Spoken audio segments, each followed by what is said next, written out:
Operation Sindoor नाम सुनने में देशभक्ति का लगता है, लेकिन असल में ये सिर्फ मीडिया पर किया सरकार का एक तमाशा था। If the 26 people who died, if their families are affected, we are willing to say 1,000 sorries.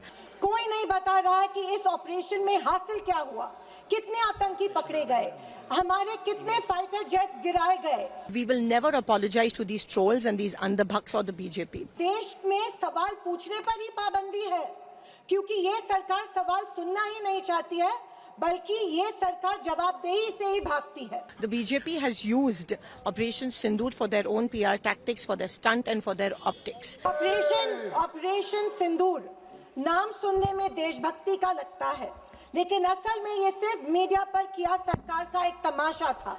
कोई नहीं बता रहा है कि इस ऑपरेशन में हासिल क्या हुआ, कितने आतंकी पकड़े गए, हमारे कितने फाइटर जेट्स गिराए गए, कौन जिम्मेदार है, कौन किसकी गलती है, इसका हिसाब देने का दायित्व इस सरकार का है।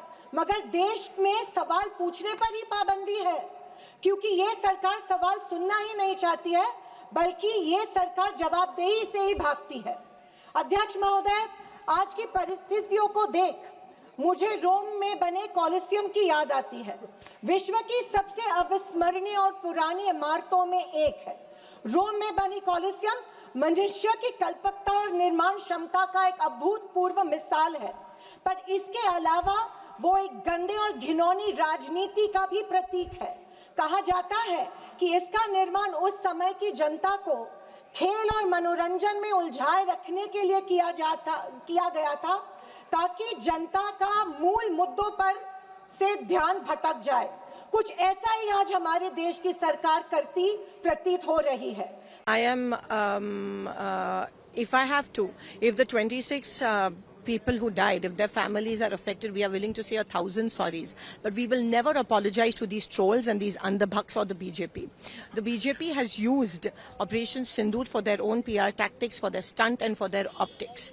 And this is the stand we maintain even till today. And they have made a mockery of this. People who have insulted soldiers and equated them to and said that koi vyapari unse zyada khatra mol leta hai.